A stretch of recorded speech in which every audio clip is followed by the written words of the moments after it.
కృపాంజలి కార్యక్రమానికి ప్రేమతో మేము ఆహ్వానిస్తున్నాం. ఈ కార్యక్రమం ప్రత్యేకంగా జీవిత పాఠశాల అనే మకుటంతో కొన్ని వారాలుగా మనం అధ్యయనం చేస్తున్నాం. జీవితం ఊహించని మలుపులతో నిండి ఉండే ఓ అద్భుతమైన కావ్యం. ఏ వ్యక్తి జీవితానైనా చూడండి, అది చిన్నదైనా, కొంతమేర అయినా, దీర్ఘకాలానిదైనా, ప్రతి వ్యక్తి జీవితానికి ఓ ప్రత్యేకత సంతరించుకుంటుంది. దేవుడు ఏ వ్యక్తిని అనవసరంగా పుట్టించలేదు. అతడు ప్రయోజనకారి కావాలనేదే దైవోద్దేశం.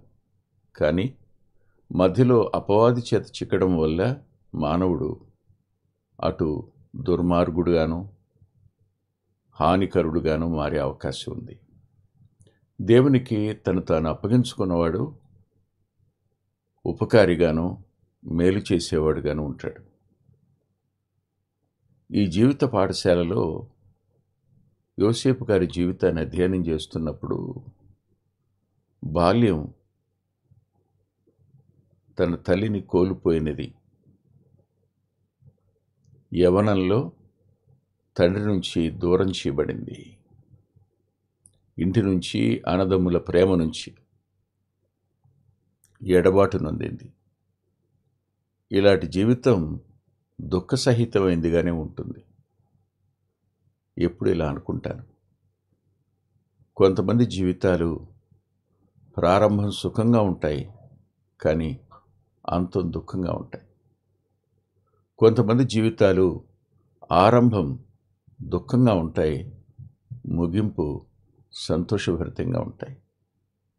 మరికొందరి జీవితాలు ఆరంభం ముగింపులు దుఃఖంగా ఉన్న మధ్యకాలం సంతోషకరంగా ఉంటాయి. ఇలా అని ఒకే పడికెట్టు రాయిని అన్నింటికీ మనం చెప్పలేం, కానీ జీవితం అనేది మాత్రం ఊహించని మలుపులు కలిగిన ఓ రసవత్తరమైన కావ్యంలా కనిపిస్తుంటుంది. అందులో ఆదికాండంలో మనకు అబ్రహాము జీవితం, ఇస్సాకు, యాకోబుల జీవితం కనిపిస్తున్నా వారితో సమానంగా కాదు, వారికంటే మించినదిగా ఒక అద్భుతమైన రసవత్తరమైనదిగా ఈ జీవితం మనకు కనపడుతుంది. అది యోసేపు గారిది. ఆయన తన అన్నల చేత ద్వేషించబడినవాడు. కేవలం తండ్రి తమ కంటే తమ సహోదరుని ఎక్కువ ప్రేమిస్తున్నాడు అన్నది వారి అసూయకు కారణం. కానీ ఎందుకు ప్రేమిస్తున్నాడు అనేది వారెవరికీ అక్కర్లేదు. చిన్ననాటనే తల్లిని కోల్పోయిన వారు గనుక ఆ తల్లి ప్రేమ కూడా తండ్రి చూపించాలనుకున్నాడు అని వారెవరూ గమనించరా. అంతేకాదు, తమలో లేని శ్రేష్ఠ లక్షణాలు తమ సహోదరులో ఉన్నాయి గనుక అతనికి విచిత్రమైన నిలువుటంగిని కుట్టించాడు అనే సత్యాన్ని కూడా వారు గ్రహించలే. మా నాన్న అందరినీ సమానంగా చూడాలి అనే ఒకే ఆలోచన ఉంటుంది, కానీ ఎక్కడో తమ లోపాలను సరిచూసుకోలేని, ఎదటి వానిలోని శ్రేష్టతను గమనించలేని గుడ్డితనం ప్రతి మానవుల్లోనూ ఉంటుంది. అలాంటి పరిస్థితుల్లో యాకోబు గారు వెళ్ళి మీ అన్నల క్షేమ సమాచారం కనుక్కొని రాపో అని పంపించినప్పుడు క్షేమ సమాచారాన్ని కనుక్కోవడానికి వెళ్ళిన యోసేపు గారు మరల తిరిగి రాల. అదే ఆఖరిసారి అతని జీవితంలో తన ఇంటిని చూడడం. మరల తిరిగి అన్నడు ఆ ఇంటిని చూడడానికి రాలేదు. ఒక క్షణం ఆలోచించి నిదానిస్తే కొంతమందిని మరలా చూడలేం, కానీ కొన్ని చోట్లకు మరలా తిరిగి వెళ్ళలేం. కొన్ని స్థలాలను మరలా దర్శించనులే. ఇవి దుఃఖంగా మిగిలిపోతాయి ఎప్పటికైనా. పుట్టిన ఊరు, పుట్టినిల్లు, వీటిని చూడడానికి కూడా అవకాశం లేని జీవితాలు ఎప్పుడు గుర్తొచ్చినా ఆ పల్లెటూరు, ఆ గానుగ చెట్టు, ఇవన్నీ జ్ఞాపకానికి రాకుండా ఎలా ఉంటాయి? చిన్నతనంలో ఆ తాటి ముచ్చికలో అన్నం ముద్ద పెట్టమని అమ్మ దగ్గర మారాన్ చేసిన రోజులు ఎలా మర్చిపోతాం? కానీ ఇప్పుడు అమ్మ లేదు, నాన్న లేడు.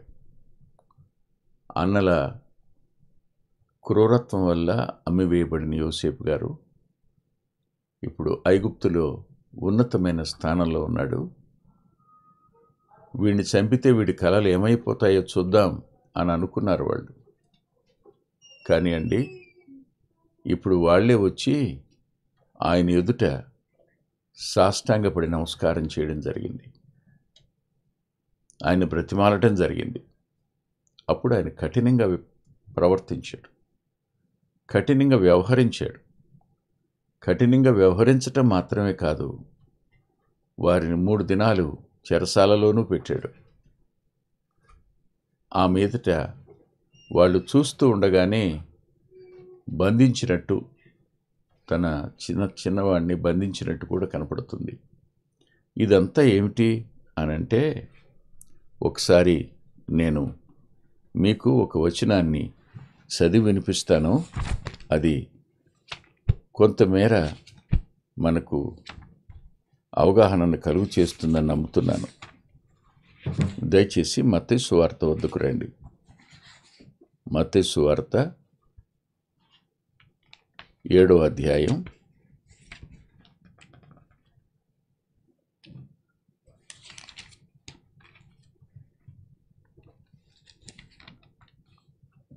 2వ వచనం.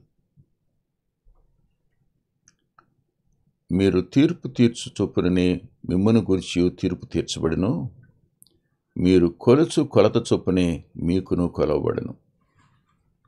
ఈ మాటలు వాళ్ళ అన్నల జీవితంలో కొంతమేర నిజమయ్యాయంతే, అంతమేర కాదు. వారి కఠినత అంత కఠినత కాదు యోసేపు గారిది. వారు కొలిచినంత కొలవలేదు. తాను పడినంత బాధ వారికి కలుగనివ్వనూ లేదు. అవన్నీ కొద్ది మేర. అందుకే గతంలో కూడా జ్ఞాపకం చేసుకున్నాం, ఆయన కోపించుకునే వాత్సల్యత చూపించేవాడు. ఇప్పుడు మనం మిగిలిన పాఠాన్ని అధ్యయనం చేయడానికి ముందు చిన్న ప్రార్థన చేసుకుందాం. ప్రేమగల మా ప్రియ తండ్రి, పరిశుద్ధుడు అయిన గొప్ప దేవ, ఒక వ్యక్తిని ఉన్నతమైన స్థానంలోనికి తీసుకుని వెళ్ళగలిగిన వారు మీరే. మరి కొంతమందిని ఆ ఉన్నతమైన స్థానంలో నుంచి క్రిందకు దింపగలిగిన వారు మీరే. ప్రతివాని కాలగతులు నీ వశంలో ఉన్నాయి. నిన్నెరుగక విర్రవీగే తత్వమున్న మనుషులు ఒకానొక దినాన్న యోసేపును తన అన్నలు చూచి సాష్టాంగపడినట్లే మిమ్మల్ని సింహాసనాసీనులుగా చూసినప్పుడు ఎలా అయిపోతారో ఊహిస్తుంటే మనసు వేదనగా ఉంది నాయన. అందరూ అంతటా మారు మనసు పొందాలన్న మీ మాట ఎంత అద్భుతమైన సత్యాన్ని మా కళ్ళ ముందుకు తీసుకుని వచ్చిందో కృతజ్ఞత చెల్లిస్తున్నాను. ఈ దినపు పాఠాన్ని, కార్యక్రమాన్ని దీవెనగా మార్చండని, మా ప్రియుల హృదయాలకు ఆదరణ నిమ్మని, నీ దాసుని మరుగుపరిచి మీ నామానికి మహిమ కలుగు చేసుకోండని యేసుక్రీస్తు ప్రభు వారి పేరట ప్రార్థిస్తున్నాం తండ్రి. ఆమేన్. ఆమేన్. చూడండి, 42వ అధ్యాయం ఆదికాండం.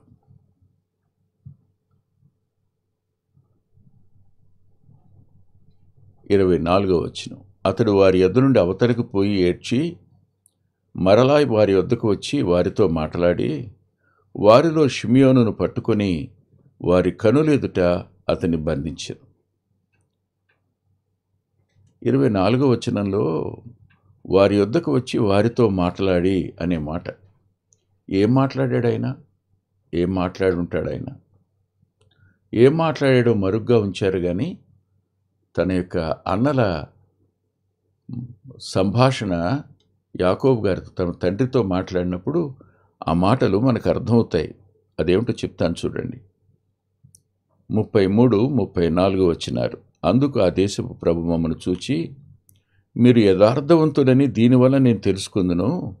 మీ సహోదరులో ఒకరిని నా యొద్ద విడిచిపెట్టి మీ కుటుంబముల కరువు తీరునట్టు ధాన్యము తీసుకొని పోయి నా యొద్దకు ఆ చిన్నవాన్ని తీసుకుని రండి. అప్పుడు మీరు యథార్థవంతులే గాని వేగులవారు కారని నేను తెలుసుకొని మీ సహోదరుని మీకు అప్పగింతును. అప్పుడు మీరు ఈ దేశమందు వ్యాపారం చేసుకొని వచ్చునని చెప్పిననిది. అక్కడ చెప్పని మాట ఇక్కడ తండ్రి దగ్గర వారి నోట పరిశుద్ధాత్మదేవుడు రాయించాడు. కొన్ని విషయాలు ప్రభు మరుగ్గా ఉంచుతారు. అది కొంతకాలం అయిన తరువాత బయలుపరచబడడం జరుగుతుంది. అప్పటి వరకు ఎదురు చూడడం కానీ నిరీక్షించడం కానీ కష్టంతో కూడిన పని. ఎంతైనా దుఃఖం, ఆవేదన ఉంటాయి, ఎడబాటు ఉంటుంది, బాధ ఉంటుంది, నిస్సహాయత కనపడుతుంది, చేతగాని వాళ్ళంగా మిగిలిపోయాం కదా అనిపిస్తుంటుంది. కానీ ఒకప్పుడు బాధ పెట్టామే, అమ్మేశామే, ఏడుస్తున్నా వినలేదే అనే పశ్చాత్తాపం తరువాత వారికి వినపడిన ఈ మాటలు వారి అంతరంగానికి ఆయన ఎవరో గుర్తించలేదు కనుక ఆ మాటలు ఎలా కనిపించే? ఆ దేశపు ప్రభువు వాళ్ళ నాన్న ముందు వాళ్ళు చెప్తున్న మాట యోసేపుని ఆ దేశపు ప్రభువు అని. యేసుక్రీస్తు ప్రభుని గురించి చెప్పిన మాట ఆయన అందరికీ ప్రభు అని. ఆయన కోరుకునేది మనం యథార్థవంతులం కావాలని. ఆయన కోరుకునేది మనం ఆయన రక్తంలో కడగబడి పవిత్రులం కావాలని, పరిశుద్ధులం కావాలని. ఆయన ఇంతకు మించి ఇంకేం కోరాడు? మన మనసు మారాలని కోరుకున్నాడు. పాపి పరిశుద్ధుడు కావాలని కోరుకున్నాడు. భక్తిహీనుడు నీతిమంతుడు కావాలని కోరుకున్నాడు. అల్పకాలం జీవించే మానవుడు నిత్యజీవం కలవాడు కావాలని కోరుకున్నాడు. ఇదే కదా ఆయన కోరింది. ఆలోచించండి ఒకసారి. ఇక్కడ వారిని షిమియోనును బంధించి వారికి ఏమేమి ఇమ్మని ఆజ్ఞాపించడం మీరు చూడండి. 25వ వచనం, 42వ అధ్యాయం ఆదికాండంలో 25వ వచనం. మరియు యోసేపు వారి గోనెలను ధాన్యముతో నింపుటకును ఎవరి రూకలు వారి గోనెల్లో తిరిగి ఉంచుటకును ప్రయాణము కొరకు భోజన పదార్థములు వారికి ఇచ్చుటకును ఆజ్ఞ ఇచ్చెను. అతడు వారి ఎడలిట్టు జరిగించాను. ఇక్కడ 25వ వచనంలో 3 మాటలు కనిపించాయి. ఒకటి, వారి గోనెల్లో ధాన్యాన్ని నింపడం. వారి గోనెల్లో ధాన్యాన్ని నింపడం. వారు ఎన్ని గాడిదలను తోలుకొచ్చారో తెలియదు. ఒక్కో గాడిద మీద ఎన్ని గోనెలు వేశారో తెలియదు. చిన్న ఇల్లు కాదు కదా, కొద్దిమంది ఉండేటువంటి కుటుంబం కాదు కదా యాకోబు గారిది. ఒక్కొక్కరికి ఉన్న సంతానం, పనివారు, వాటి ఆహారం, ఇవన్నీ వారి ఆహారం ఇవన్నీ కొంచెం కాదు. వారు తీసుకుని వెళ్ళిన ఏ గోనె అతడు నింపకుండా మానలేదు. కొంత మాత్రం పట్టుకుని వెళ్ళండి, కొంత విడిచిపెట్టి వెళ్ళండి, నేను ఇవ్వలేను అనలేదు ఆయన. ఇక్కడ కనిపించేది ఏమిటి అంటే ఆయన కనికరం. ఇక్కడ కనపడేది ఆయన వాత్సల్యత. ఇది మనం ఎన్నడూ కాదనలే. ఇక్కడ నేను మరో మాటను కూడా మీకు జ్ఞాపకం చేయాలని ఆశపడుతున్నాను. అదేమిటంటే 5వ అధ్యాయం మత్తయి సువార్తలో 45వ వచనాన్ని చదువుతాను. ఆయన చెడ్డవారి మీదను మంచివారి మీదను తన సూర్యుని ఉదయింపచేసి నీతిమంతుల మీదను అనీతిమంతుల మీదను వర్షము కురిపించుచున్నాడు. కింద అంటాడు, మీరు మిమ్మల్ని ప్రేమించిన వారినే ప్రేమించినడలా అన్నాడు. ద్వేషించిన వారిని కూడా ప్రేమించిన ఆయన ప్రేమ. తనని దాసునిగా అమ్మేసి ఆకలికి అలమటించేటట్టుగా చేసి ఉంటారు వాళ్ళు. అన్నం తినబుద్ధి అవుతుందా? ఎవరో తినరా అని పారేసిన ముద్ద తన గుడారంలో కూర్చుని ఉంటే ఎంతమంది పనివారు, ఎంత సమృద్ధి అయిన ఆహారం. కానీ నేటి దినాన్న అవేవీ లేనటువంటి దుస్థితిలోనికి వెళ్ళిపోయిన ఆ తొలినాళ్ల 17 సంవత్సరాలు దాటిన దగ్గర నుంచి అతని జీవితంలో సంభవించిన ఆ కొరత, ఆవేదన, బాధ ఇవన్నీ జ్ఞాపకం చేసుకున్నప్పుడు ఆ గోనెల నిండా ఎలా నింపగలిగాడు? ఆ గోనెల నిండా ధాన్యం నింపాడు. అవి గోధుమలో ఎవలో తెలీదు, నింపాడు. నింపినవాడు ఊరుకోలేదు. వారు తెచ్చిన రోకలు కొనడానికి వారిచ్చిన రోకలు వారి గోనెల్లో పెట్టేసేయమన్నాడు. అంటే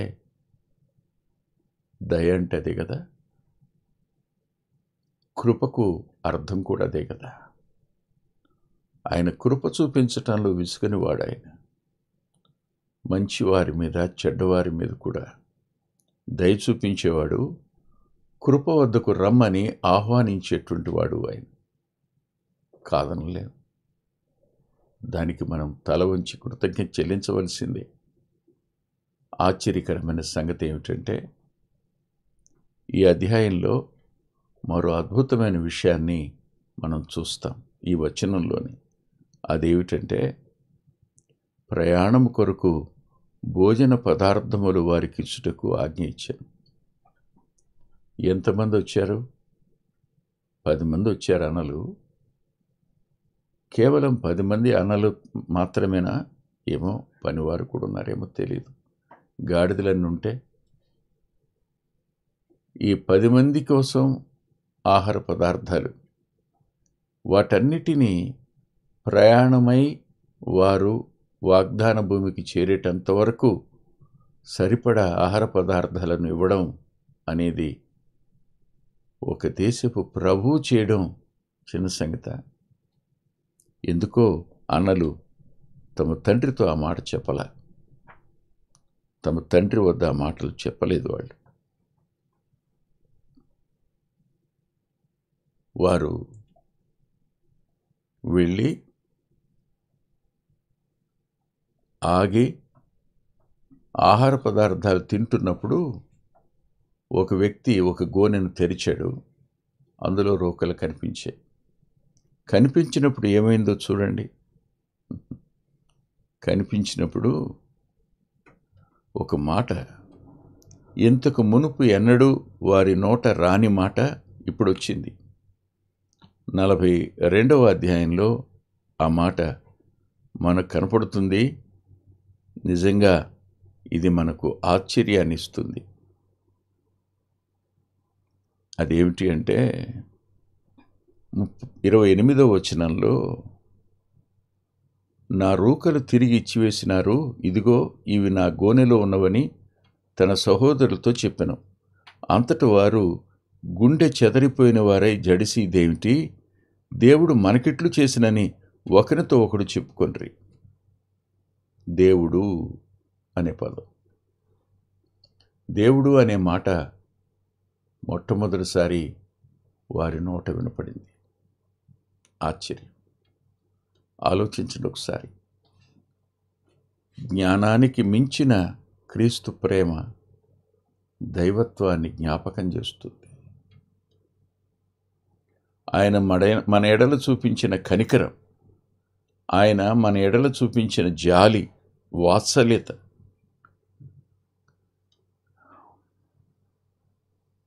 ఒకసారి మాసిలామణి గారు మాట్లాడుతున్నారు, కూర్చుని వింటున్నాం మేము. అది నారాయణగూడ బ్యాప్టిస్ట్ చర్చ్. అప్పట్లో జి శామ్యుల్ గారు ఎవాంజలిస్టిక్ ట్రైనింగ్ క్యాంప్ ఒకటి పెట్టారు 15 దినాల పాటు. నేను పబ్లిక్ సర్వీస్ కమిషన్లో అసిస్టెంట్ సెక్షన్ ఆఫీసర్స్ డైరెక్టర్ రిక్రూట్మెంట్లో సెలెక్ట్ అయ్యానని, లిస్ట్లో ఉందని పబ్లిక్ సర్వీస్ కమిషన్లో మనకు తెలిసిన ఆయన చెప్తే బయలుదేరి లిస్ట్ చూసుకోవడానికి వెళ్ళాను. జరిగింది వేరు, అది జ్ఞాపకం చేసుకుంటే బాధ అనిపిస్తూ ఉంటుంది. ఆ సమయంలో నేను ఆ ఎవాంజలిస్టిక్ ట్రైనింగ్ క్యాంపులో జాయిన్ అవ్వటం జరిగింది. అందులో మాసిలామణి గారు తన రాసిన పాటను జ్ఞాపకం చేసుకుంటూ, ఎందులకు నాపై ఈ ప్రేమ అందదయా స్వామి నామదికి అందులకే భయముందు తిని అంటాడు. అని ఎవరో అడిగారట, దేవుని ప్రేమకు భయం ఏమిటండి మీకు అని. అప్పుడు ఆయన అన్నాడు, నా వంటి వాడి మీద ఆయన అంతటి ప్రేమ చూపించడానికి ఏ కారణం ఉంది నా మీద అని భయం కలుగుతుంది తప్ప సంతోషం ఎలా కలుగుతుంది అన్నాడు ఆయన. యోసేపు చేసిన ఈ కార్యానికి వారికి దేవుడు జ్ఞాపకానికి వచ్చాడు. మీ వ్యక్తిగత జీవితాల్లో ఆయన జ్ఞాపకానికి వస్తే మరోసారి ఆయన చెల్లించిన మూల్యం, మీరు కొనడానికి వెళ్ళిన ధాన్యం ఆ సంచుల్లో మీ ధనాన్ని పెట్టడం కాదు, అంతకు మించి తన ప్రాణాన్ని మీ కొరకు దారపోసినవాడు ఆయన. మీ నిమిత్తమై తనకు తానుగా క్రయధనమైన వాడు ఆయన. మనందరి పాపాల కోసం సిలువలో మనస్థానంలో మరణించినవాడు ఆయన. చనిపోయి సమాధి చేయబడి 3వ దినాన తిరిగి లేచి నేటికి సజీవుడుగా ఉన్నవాడు ఆయన. మన మీద తన జాలిని చూపిస్తున్నవాడు ఆయన. అంతేకాదు, ఆయన వద్దకు మనం వస్తే ఆయన ఏం చేయబోతున్నాడో ఒకసారి మనం చూద్దాం. కొరింథీయులకు రాసిన మొదటి పత్రికలో 9వ అధ్యాయం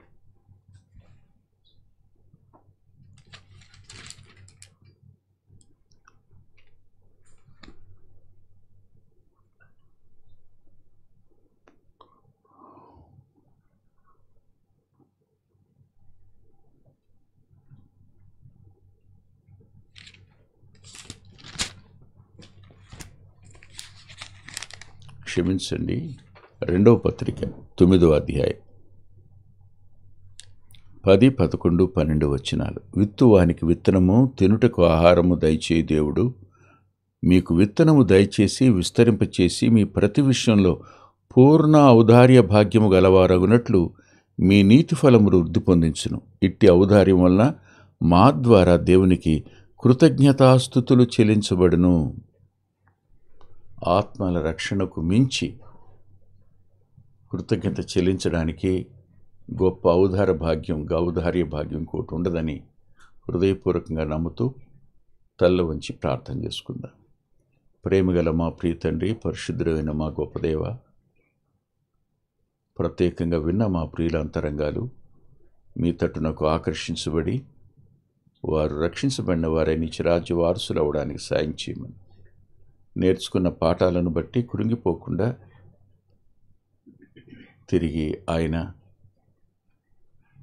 నష్టపరిచిన వారికి ఎలాగూ తను జ్ఞాపకం చేయాలో, బాధపెట్టిన వారికి ఎలాంటి ఉపకారం చేయాలో చేసేవాడుగా ఉంటాడని నిరీక్షణతో కనిపెట్టే కృపనిమ్మని యేసుక్రీస్తు ప్రభువారి పేరిట ప్రార్థిస్తున్నాం తండ్రి. ఆమేన్. ప్రభుచిత్తమైతే వచ్చే వారం కలుసుకుందాం.